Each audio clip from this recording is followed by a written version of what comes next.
So, welcome back, guys.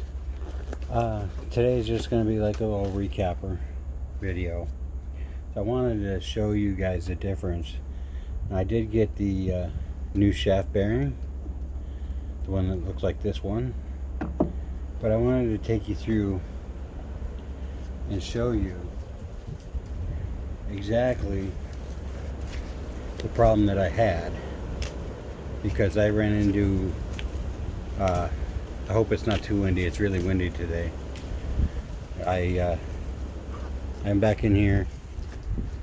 I opened the big door up on the big red shed to kind of block the wind a little bit.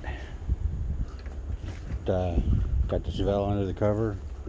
It's getting colder now. So I'm probably going to be not putting out any more videos. But here on the left is what I pulled out.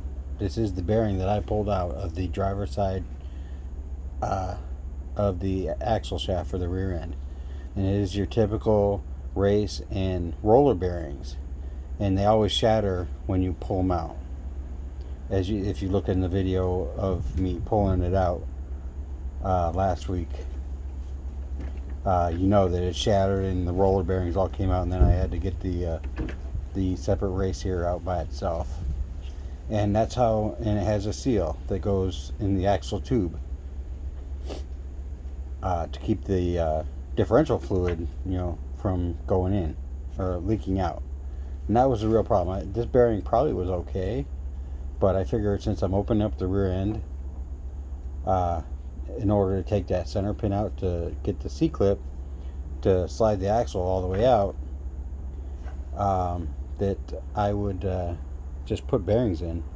And that's where I ran into the problem. When I pulled the passenger side out, it was this. And this has a seal on both sides. Well, this one's gone now because I pulled it out. But inside here, they're smaller roller bearings and a plastic guide system here. I don't know if you can see that there. But the roller bearings sit in the plastic grooves, and it's packed with its own grease. And there's a seal on this side to keep dust out, and the seal on the inner side to keep the axle grease out, or the differential fluid out. And then you have a rubber O-ring here to seal this to the axle tube, so it doesn't, the differential fluid doesn't go up under and out the end of the shaft. But as I said in the rest of the videos, is I've never had any kind of vehicle that had two different type bearings. All the other ones I've ever done has just been one of these. And it was just weird because of the axle side. The shaft sides wouldn't support this bearing, but it would support this bearing. Because I got this bearing on Tuesday, and I put out the video of that install. I felt it necessary to do a separate install because it was a different type of bearing.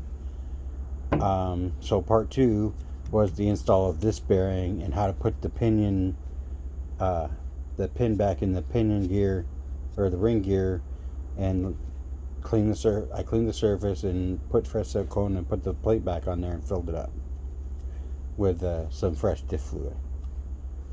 But I've never run across this, so I just wanted to show you exactly what I was dealing with. This is a regular roll bearing. The Chevelle has this kind of bearings. My wife's Trans Am has this kind of hub or wheel bearings in the axle because I changed them last year. And this is a 1500 bearing. And when they order at the store, I looked it up myself before I went there, and this is for a 2500 rear end. And I don't know how, unless the splines that go into the differential are the same on a 2500 and a 1500, but it's a bigger axle. So I didn't think you could do that, but it's the first time I've ever run across this. And one of the guys I follow, I just started watching him. He's got a nice diesel truck. He told me, I asked him when he put out a video last week if he'd run across it. He said he actually had run across it a couple times, but this is the first time I ever ran across that. So any of you guys out there that ever watch this video have any thoughts, go ahead and comment to, and let me know what you've come across in your dealings with, or having an experience with any of that. So this will be out the day after part 2, and I'm probably going to make out one more video if the weather permits me to do it. Is like a closeout recap of all the videos that I did this year, because it's like 40 degrees today. It's been raining and sleeting, and it just stopped, and I got out here long enough to do this. So up here in northern PA, I'm going to have to, bow to the weather and just if I had a garage with heat and everything, I could make videos all year round and I'd be a happy camper. So subscribe if you want to. Y'all have a good time. We'll see you in the next video.